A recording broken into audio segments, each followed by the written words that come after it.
turning the tables. Today we're hanging with the true acting heavyweight, Lou Martini Jr. You might recognize him from The Sopranos as Anthony Infante or even The Godfather. He's been navigating these iconic gangster worlds since the 70s. We're going deep on roles, legacy, and how he flipped the script on his own life. Hi, How are you? It's so nice to meet you and Nice. be here. I've been a fan for a long time. First of all, like the rest of the country, obviously. Thank you. You know, Thank you. it's great to be here. Thank you. Great How to are be you? here. I'm okay. And I actually started in the 60s. You got the 70s. I started in 1964, believe it or not. Okay. Yeah, we were talking Yay about big. that. We talked about that Okay, beforehand. so Yeah. the 60s. Yeah. You don't look that old. Well, I'm Yeah. old. I'm old. No, but you I'm look old. great. I'm old. So you're doing Thank something you. right. Thank you. Thank you. So Thank the- you. Thank you. Well, it's funny in TV, especially. I still play 10, 15 years younger than what I am. I'm not gonna say how old I am, obviously, but I still play younger, which is good. That's you know? awesome. Especially when I yeah. take off the beard, I get the baby face thing going. Oh, you know? yeah. So, yeah. No, that's awesome. So You it's have working. It's and working. you have the hair. Like I got my hair left still, Yeah, yes. no, In the front anyway. Yeah, no. Don't look it's- behind. No. You have cameras behind me? Yeah, No cameras no, behind no. me, please. But obviously, I know you just say you live in Brooklyn, but then you have a shore house in Jersey. Yeah, I'm a Jersey guy. Like So, see, like you're a so Jersey the Jersey growing up. water is keeping you young. Yeah, that's what it is. The Jersey Yes. Shore. You know what? I love the Jersey Shore. It was my wife's dream as a kid. She Okay. grew up in the Lower East Side like I did of Manhattan, and she always wanted a place down the Jersey Shore. And long story short, as luck would have it, she had a family member that was living down there. We went and visited a couple of times, and we liked it. And it was cool, but we had no idea that we could do something down there because we had the place in Brooklyn. Right. And this is 6 years ago when the prices were really, really fantastic. I mean, I stole my house 6 years ago. I don't Tom's even River. think back then. I think 6 years they were still high. Oh no! I'm Really? telling you, I stole my Wow, house. that's I got a beautiful awesome. house. It's like, wow, we can swing having an apartment in Are you Brooklyn. on the water? No. Oh, no, okay. no. But I'm 10 minutes from the beach. Oh, that's nice. Yeah, Yeah, yeah. I mean, I'm 10 minutes from the my beach. brother has a house in Tom's River. And we've got the community pool, which I walk to, which is 2 blocks. It's a whole different lifestyle. nice. I go tonight now after the show. I'll go for the, it's Labor Day weekend. It's like I Yes. de-louse from the city. All the Yeah, crime and dirt from the no. city.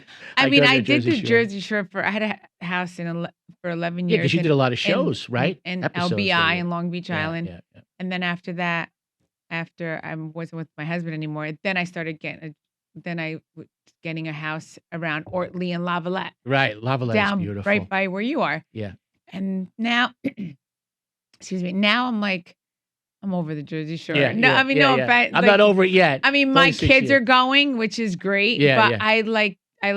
I travel. I like traveling Yeah, to yeah, different yeah, countries, like in yeah. the summer anyway. Yeah, yeah. But matter of fact, this weekend we're going to see a friend down there Okay, cool. for Labor Day weekend. So it's I got to nice. give my friend a plug then. If you're around Friday night, the best band down there, his name is Eddie Testa. Eddie, I love you. I'm giving you a plug if you're around. Okay. If you Friday night, he plays all kinds of great Well, R&B this music is, and I soul know. Well, you and can tell rock. me, but this is going to be aired after. Oh, okay. Yeah, that's Yeah. right. Yeah, whatever. But I mean, Well, the show was great. I went to go see Eddie Testa Friday night. It was great. okay, perfect. Yeah. Okay. Awesome. All right. So let's get into it. You're portrayed characters in legend shows. Right. You're portrayed characters in legend shows like The Sopranos, The Godfather. How did you approach stepping into that world? Well, The Godfather is an interesting story because I was a child actor when I was That's a one kid. of my favorite movies.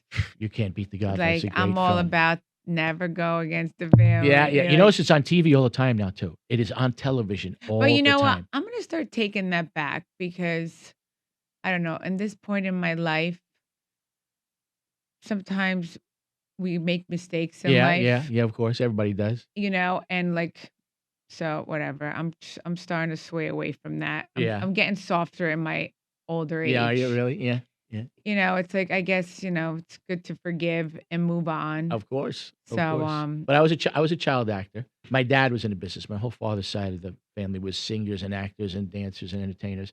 So when my Nice. dad worked, we worked. So my dad was actually hired to play Luca Brasi. Oh, nice. He got sick on the first day of the shoot. He had a stroke and passed away. Was replaced by Lenny Montana, who came in and did the Oh movie. my God! So, but I was playing a kid in the wedding scene. And how old were you? I was when he 9 when I passed- shot that. When he passed away? When Yeah, your yeah, dad? Oh, yeah. I'm sorry. So unfortunately, But I mean, to this day now, I put on the movie and the wedding scene, I see 5 or 6 or 7 or 8 or 9 of my aunts and uncles that my father got work in the wedding scene. They were all dancing around and walking. It's like watching a family Wow. video when I put The Godfather on. Oh my God. So, yeah. Wait, so where was that filmed? That was in New York? They shot it in 2 places, in Jersey and in Staten Island. Oh, So I okay. worked here in Staten Island where the house was. As a matter of fact, the house I think just went up for sale in Staten Island, I think recently. Oh, The really? house is still here. Oh, Yeah, the wow. Godfather Okay. house.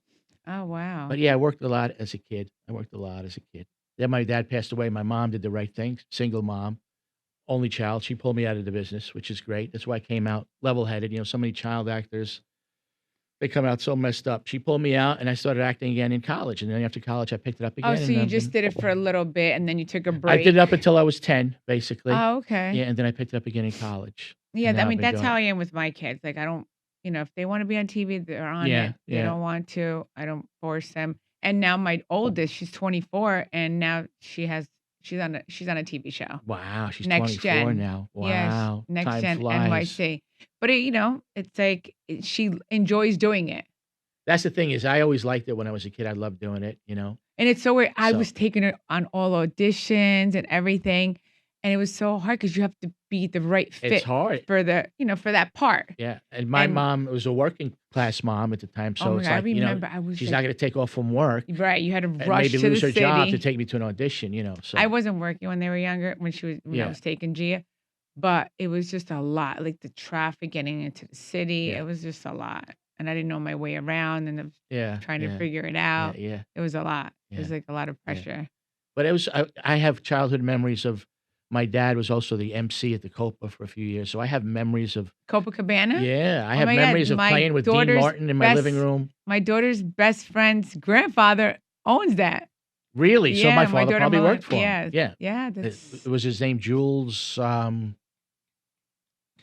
Pennell, something like that. yeah. Oh my God, Jules, that's so funny that's because the guy. his daughter's name is his granddaughter. Wait, his daughter's name is Julie. Yeah, because his So name maybe was she's named Jules after Pizzell or him. something like that. Oh wow, I mean, she But I might. have memories of playing in my living room with Red Skelton and Dean Martin and Red Buttons. I mean, I Oh have memories of all this wow, stuff because that's they were friends with my awesome. dad.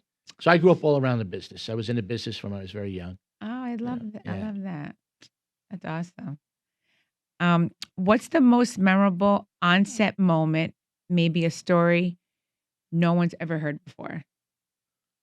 Wow, that's a good one. That's no one's ever. So I'm a talker, so everybody's heard everything before. So I'll give you one. I got fired from a job. I'm not going to say the actress's name. I got fired from a job. I was working on a movie. If I say the name of the movie, you'll know the actress, but I won't say the name of the movie. But I was again young. I was 67, I want to say. So maybe I was 7 years old. And I Okay. was just being a kid, probably making noise or whatever like that. And the lead actress came over me and told me to shut up. And I said, go fix your nose. Oh my That's a hint. That's God. a hint on who it is. I said, go fix your nose. Next thing I know, I'm getting yelled I at. don't know who it is. My father came over. He got into an argument with the director and stuff, and I got fired. Oh Go my fix your God. nose. Take a guess. Come on. Go fix your nose. No, I don't Who know. has the most famous nose in the history of show business? A woman? Yeah, yeah. I mean, I don't Yeah, go ahead. know. I don't I'll give know. you initials then, all right? Yeah. BS. Oh, Barbra Streisand. There you go. Oh my You said it, not me. God. The lawyers. That's so funny. That's that's But I so. was a wise ass. I told her, go fix your nose. I didn't even know why that came out, but it was the first thing I guess that I saw, to insult her Yeah. back because she told me to shut up. So Oh my God. that's a wild That's story. so Yeah, crazy. yeah. So that's a story no one's ever Yeah, heard. yeah, that's a Okay. story. That's a story. How did growing up with a famous actor dad influence your journey back into acting after college? The thing when I was growing up with dad was always sick, which was hard. He had 6 different operations on his throat because he had throat cancer. Ah, So my childhood memories of my dad is that he was always suffering, oh, which is kind of rough, But I always had the bug. And what happened is when I got into college, I was going to school to be a sportscaster, and I got asked to host a local show on television. I went to the University of Houston, and I got asked to host a local show there in Houston. And on this show, it was like a combination of a magazine show, but we also did comedy skits on the show. We were acting on the show. And I think I got the bug again. I love doing the comedy stuff. And I says, you know what? I like doing this again. I think I got the fever, the bug Uh-huh. again, you know? So I get a job offer when I'm graduating to go to Pikeville, Kentucky. Now, this is Pikeville, Kentucky, 1984. Now it's like a suburb of Cincinnati. But Pikeville, Kentucky was just the way it sounds in 1984. It's like, man, do I want to go to Pikeville, Kentucky? I says, you know what? I can go back to New York where my family and friends are, get a headshot and a resume made up and go back into the acting. And that's what I chose to do. Good. So Good if for I went you. the other way, who knows? Maybe I'd be doing sports on ABC today, but that was the road I chose because I got the bug again, I guess, when I started doing the acting again in college, Yeah. you know? That's It awesome. led me back. Well, yeah, see, that's the thing. If you love it, then yeah, like you remembered it from doing it in your childhood. Same Yeah. thing with you. Like I stopped, like I did it when she was younger. Then I started doing Housewives. Yeah. So then I stopped taking her on auditions and all that because then she was, on my show. She was on Real Yeah. Housewives in New Well, I tell Jersey. young people all the time, if there's anything else in life you want to do that because this is so hard. It's so difficult. It's so hard. And there's a lot of luck involved and who you know is involved and stuff like that. If there's anything else. But then again, if you have, like, I think I have the soul or the heart of an artist, and if that's the only thing in life that you want to do, then you go for it. Then just grind it. If you're a writer, just go write all the time. If you're a producer, just go produce all the time. If you're an actor, act all the time. Get your friends with a phone and do skits. Do it. Just whatever you want to do, just do it all the time. You know. So Yeah. it's really got to be in you because it's such a hard life. It's a Yeah. hard life. Yeah. I mean, okay, I guess I've been through a lot being Yeah. on reality TV. Yeah. Yeah. Like, Well, I was telling you off good and camera. bad, obviously. I was telling you off camera. I was in the reality world also at one time. I hosted one of the first reality shows, a show called the Gastineau Girls. Back in the day. I was actually on Sopranos and Gastineau Girls at the same time. Okay. So I was on Oh, Tuesday okay. night on the Gastineau Girls, Sunday nights on Sopranos Yeah, at the same it's time. Lisa and Brittany, right? Yeah, it was Mark Okay. Gastineau, the football player's I ex-wife. follow. I've met them. They were and socialites. yeah. You know, Brittany is still best friends, I guess, with one of the Kardashians. They're Okay. buddies all the time. And I was voted America's favorite TV doorman at the time. I was their doorman, Yeah. host the show. And it was fun. Did that for a year, for a season. Yeah, I met Brittany. She was really sweet. So I was in the reality world for a while. Yeah. Oh, that's Yeah. see that? Another crazy That's world, though. awesome. Yeah. Yeah. So good. You've been in the industry, change over decades. What's one shift that surprised you the most? Oh, the reality shift. Absolutely. You know, Yes. I mean, I didn't think, and nobody thought this thing was going to really take off. We just thought it was a way for people to save money because usually it was very cheap to produce reality shows back then. And when I got my reality show, it was on Craigslist. It was an ad on Craigslist looking for Really? a television Oh my God. doorman. It was an ad on Craigslist. Oh my And I God. went to the audition, I got it, and I thought nothing of it.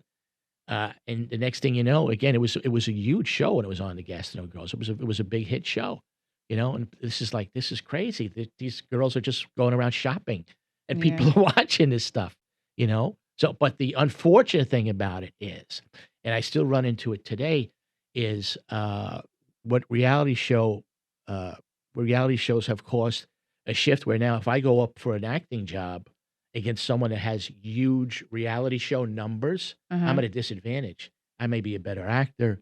I may have more credits, you know what I'm saying? But if this guy has 18 million views on his TikTok or something like that, they're probably going to go with that guy from the reality show. So it's caused Oh, a really? rift Oh, between wow. the acting world Okay. and the reality world. It's definitely caused a rift because it's two separate worlds, but they've blended now. Yeah, no, And nobody saw that coming. and I'm seeing a lot of housewives doing Lifetime movies. Yeah, see, yeah, that's what I'm saying. Yeah, Yep. Yeah. Tell us about winning Best Actor at Houston WorldFest. What did that moment mean for your career? That was shocking, first of all, and it was kind of I was blessed, and then at the same time, my mother-in-law was passing away at the time. So when I got the call, first of all, to be nominated for anything is great, and Houston is the fourth biggest film festival in the country, and I was nominated against Edward James Olmos and a bunch of really big actors. Where was this held? This was in Houston, Texas. Oh, 2000 right, it was in in Houston. Sorry, at Houston. This is sorry. about, I don't know, 2017 or something like that. So when I got the call that I was nominated for a comedy, first of all, you never get nominated for comedies. I was playing a nudist theater director in a movie called Suicide Notes, Oh, wow. which you can see on Amazon. So I get the call, and it's like, wow, I'd love to come, but my mother-in-law is really, really ill right now, you know? They're like, Lou, you got to come. We got the inside dope that you really need to be here. So my wife, being the angel that she is, Betty Ann, I love you, and her mom, she says, look, get on a plane in the morning, go. If you're going to win the award, you get the award, you come back. There's nothing you could do for mom. She's here, you know. And I'm like, are Right. you sure? She says, you have my blessing. You've got mom's Oh, that's blessing. really nice. So I went that morning, went to the award show that night, got the award, got on the last plane back to New York, Okay. and made it back home, and she passed a few days later. But Oh. I'm sure she was glad that I went and stuff Yeah, like that. and And to get the blessing, it made me and feel so much especially better. that she told you to go. And it made sense because there's nothing I could do other than just sit there with my mom, you know. So, Yeah, no, it's true. Like so it's a bittersweet moment. I remember, like my mom, she was, she got sick, but then she was in rehab, like Yeah, trying to get, yeah, rehabilitate herself, because she had rheumatoid arthritis. yeah, And then from when she got sick to when she passed away, which I never thought in a million years she was going to ever pass away. The only thing me and my brother were taking turns sleeping at the hospital. yeah, Like we never left her alone. And the only thing I did, I mean, I would go home and see my kids and then go right back to the hospital. yeah, That yeah. was it. But the only thing I did besides with being with my kids was I got certified in yoga. Because that was the only thing that was like keeping me like sane. And even my mom's like, I want Yeah, you to go. yeah, Like I want you to go to finish your classes, yeah, get certified. yeah, And she was telling me to do it. yeah. But I didn't want to leave her. But I never thought she was gonna pass away anyway. Yeah, we knew for a few days there. So, But you know what? yeah, She gave you your blessing, yeah, her blessing. absolutely, So, and God forbid absolutely. anything would have happened, like she wanted you to do Yeah, that, yeah, it worked out. It all Exactly. And worked what were out. you gonna do anyway? And like she told you to go. Now, if I would have went, I would have lost. That really would have sucked. Yeah, but they're like If I didn't come home with the award, that would have really but sucked. they were telling you need to come. Yeah, So that they was had like, some the inside dope. It's yeah. like, no, Lou, we understand, but you really need to get here and just go back. I love that. So, That's so that was awesome. fun. That was fun. When in your life did you take charge and change course in a way that completely shifted your path? I think the decision to come back to New York after college, I think that changed my life to go back into the acting because I'm still to this day, I love sports. Like if you were to snap And where your were you in fingers college? in Houston, University of Houston. Oh, wow, you went there too. Oh, Yeah. wow, okay. So So then you were living there, and then that's how. no, I was living here. Long story short, Oh, a so guy you- that was like a stepdad to me lived in Houston, Oh, okay. and he wanted me to go to school down there for communications. So I mean, literally, if you were to snap your fingers and say, "All right, Lou, you're doing sports on ABC in New York at 6 and 11," I would take the job. I'd be fine because I love sports. To this day, I love sports. But I was afraid. I was 23 years old, and I was like, man, I'm afraid of Pikeville, Kentucky. You know, I don't know anybody there, and it's gonna be hard. I mean, either way, it's gonna be hard. I know I'm going back to New York and being an actor again. It's gonna be hard. But that was the fork in the road in my life, which brought me to where I am now. Absolutely. Because who knows if I would have took that sportscasting job, I would assume I'd be a But you were sportscaster somewhere supposed to. today. You were supposed to go this But I way. had the best of both worlds because I act for a living and I get to go to my hockey games and watch sports still too. So Yeah, you know what? You can't say if I would have went there, because you know no what? regrets. Yeah, Yeah. the way your life is going, that's the way it's supposed to go. Yeah. I mean, do you believe in that? Absolutely. Yeah, and I believe like when it's your time, it's your time. Absolutely. We I'm all very have spiritual. the way we're supposed to pass away. Absolutely. You know, I mean, unfortunately, that's Yeah. it is As what a it matter of is. fact, I just wrote a faith-based film that Dan Laurie is attached to. That's going to be one of the leads and direct it. And it's about these three friends growing up in Ohio and faith and stuff. I'm a very spiritual, faith-based person. Yeah, Now. so Especially am as I. I get older, I get more faithful. I guess. Yeah. You know. Yeah. So can't wait to see it. Yeah. Yeah. Me Yeah. too. I can't wait to see it too. All right, we have fan questions. We have some fan questions. Okay. Maria from Boston. Okay. What was it like working on the Sopranos finale? Did you feel the weight of how iconic the show was becoming? I did the last season, so at that time it was iconic already. It was a gigantic show. It was a huge blessing to book the show. First of all, to get the part that I caught, so I realized the weight of it when I was doing it. But you talk about weight. The day that on my first day of the shoot, I'm on the West Side Highway shooting in Jersey. I get hit with a guy in a motorcycle in the back of my car. Oh my God. That started the day. They sent me to the wrong location. I got sent to the wrong school about 10 blocks away. So now I'm 45 minutes late. I'm in tears now because it's like, I'm getting fired. I just booked the biggest job of my life Oh and my I'm going to get fired on the first day, you know? I get to the set. Jimmy Gandolfini, who everybody knows is the best, welcomed me with open arms. He says, "We're glad you're okay from the accident. Welcome to the family." Calmed me right down. Shot my first scene, ready to go. It was an amazing experience. The most Aw. amazing cast I've ever worked with. Amazing crew. Amazing everything. It was an amazing, amazing experience. And they don't make James Gandolfini's anymore or again. It was amazing. And all the stuff that I did on the show, all my scenes was with James or with Vince Chiarotolo, who's also amazing. That was an amazing experience. And I like Boston. Thank you, Maria. I've done a couple of movies in Boston. Aw. Good town. Yeah, no, it is. I love Good Boston town. too. All right. Jake from Staten Island. Which role challenged you the most emotionally? Oh, that's easy. That's easy. A lot of people didn't see it because it was theater work. But twice on stage, 2 different plays, I've played schizophrenics. Okay. And when you play a schizophrenic or anybody with a mental illness, there are places that you have to go that you didn't realize you can get to as an actor. And I did. No, one was a play in Los Angeles called The Watch, where I played a schizophrenic. Another one, it was an industrial film for Lilly, playing a schizophrenic. I guess they were coming out with a new drug. And I remember the first day on that set, the set that they had built for me was a house that I had lived in, and it was disgustingly dirty, filthy. They had live maggots and stuff. I mean, they really went for it with this set. But I guess schizophrenics, hygiene is not one of their Yeah, things. You know, yeah. they get behind in their hygiene. And when I walked on the set the first day, I was like, man, how am I going to do this? I mean, there's like maggots going around. This is really, I mean, I'm grossed out by it. Oh my God. Yeah, I would be grossed out too. But like I said, as an actor, you find that deep, dark place where when we shot that day, those maggots and those old cans of tuna, they were mine. It's like, Oh, these are wow. this is my can of tuna. You know, it just, Okay. you go there. So I'm proud of those 2 things. That was Oh, really, amazing. when you play somebody with a mental illness, that's very, very difficult work.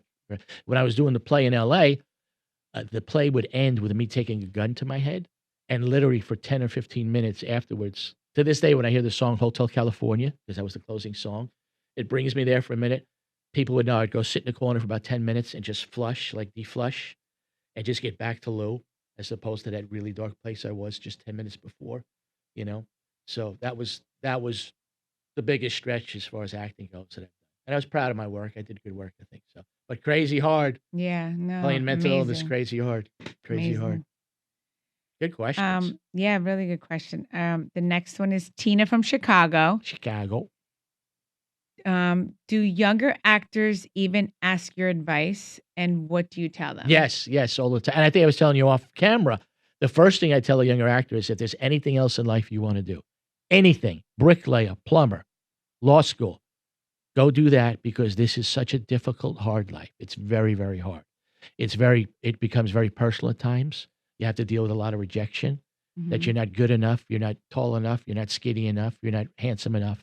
You're going to deal with that all the No, I time. remember like taking Jay when she was younger. It's like the right fit, whatever they're looking for. Yeah. But obviously, we're human beings, so you're going to take everything personal. But that's the first thing I tell them. You have to literally, I believe, have the soul of an artist to do this. If this is the only thing in life you want to do, any type of art, whether it be a painter, an artist, or an actor or a writer, if it's the only thing in life you want to do, then you do it, because it's just so difficult. That's the first word of advice. And then if I say you want to do it, just do it all the time. Yeah, being on Grind it out. being Be on relentless, like reality- you. Be relentless. being on reality TV, same thing. Your middle name is Relentless, right? Be Yes. relentless at it if you're going to do it. Yes. Great question. I know. Well, these are amazing These questions. are good. The next one is Sam from LA. What's one scene that you filmed that you still can't believe you were part of? Again, that's a great question. First thing that comes to my head is because just the other day, I was on the subway and somebody comes up to me, and the Sopranos fans, they know your lines. Oh, We did a scene that was actually me and Vince. We did a scene where he was in prison, and I'm trying to talk in code to him. And it got voted as one of the 10 best Sopranos scenes. Very funny scene where I'm trying to talk in code, and I'm failing miserably at it. And somebody came up to me and started doing my lines Oh my God. from I the love scene, that. the coffee with the chicory, the stuff. They remember the lines. So Yeah, I think they do that to me too. Yeah. I'm like, Anybody flip a table when you're at a restaurant just to say, They hey, don't look at me, Teresa. they Bang. say what I said before I flipped the table. Yeah. So that's one of my favorite scenes. Yeah, because that was an iconic scene. Yeah. Awesome. The coffee with the chicory scene, people call it. Oh yeah. We'll go with that one. Now you're getting me. I need to go watch Sopranos again. Like I haven't seen it in years myself. I'm going to go back and watch some. I haven't seen it in years either. No, I mean every time it's on, I watch it. The young kids are watching now. The young generation is finding it. Yeah, no, They're getting new fans. Awesome. I know, it's so sad about that he's not here anymore. Great guy. Yeah, he Took money out of his own pocket to give people. Went to bat to get people raises. I mean, just that a is great, so nice. wonderful guy. I love a generous person. Yep. Kind. Yeah, very kind. Yeah. And the most amazing thing about him is, I don't think to this day he gets the recognition as an actor as he should. I mean, Jimmy is a guy. People think he's Tony Soprano. He's the furthest thing from Tony Soprano. The most amazing thing I would see on set is when I would work with him. He's Jimmy, and we're just talking, shooting the breeze, and having a good time. And then as soon as they say rolling, Teresa, everything changed. His eyes would go back in his head. His body posture would change. His breathing would change, just like that. It was he became a completely different guy. Oh, Amazing transformation right there. As soon as they say rolling, amazing, wow. amazing. So yeah, he was meant to do this. Yes, yeah, great guy. Yeah. So, but thank you so much for coming on Turning the Tables. This is a pleasure. Yeah, this is awesome. was great. It was great, chatting Absolutely. with you. And it was great to meet you. Can I plug my podcast before yes, you go? I was going to say yes. So I just because we share the same producer, the great Anthony we definitely Hansen, are. I was going to say who's sitting somewhere behind here producing this lovely show. But where can everyone find you? Yeah, you can find me on LouMartiniJr.com, where all my stuff is on there, whatever TV I'm doing and stuff like that. Okay. But doing a wonderful podcast called Breaking Balls, BALLZ, with Johnny Potenza and Gary Pastor and Conchetta Rose. It's a bunch of us, and we're just shooting the breeze about current events and politics and what goes on in our daily lives. Yeah, Breaking Balls, and you can find that on all the streaming platforms that you can find your show on. Okay. And we're just out there doing the grind. Awesome. Congrats. Yeah, again, thanks for having me. It's been a pleasure. And I just want to say thanks for coming on Turning the Tables. Make sure you rate, review, and subscribe where you get your podcast. Thank you so much. Thanks, you. Steve. Nice meeting you. Thank you. Nice to meet you. I'm turning the tables. I'm turning the tables. Let's go. I know you love my style. I'm gonna make them smile. I am the one to win. Keeping them all to win. I'm turning the tables. I'm turning the tables.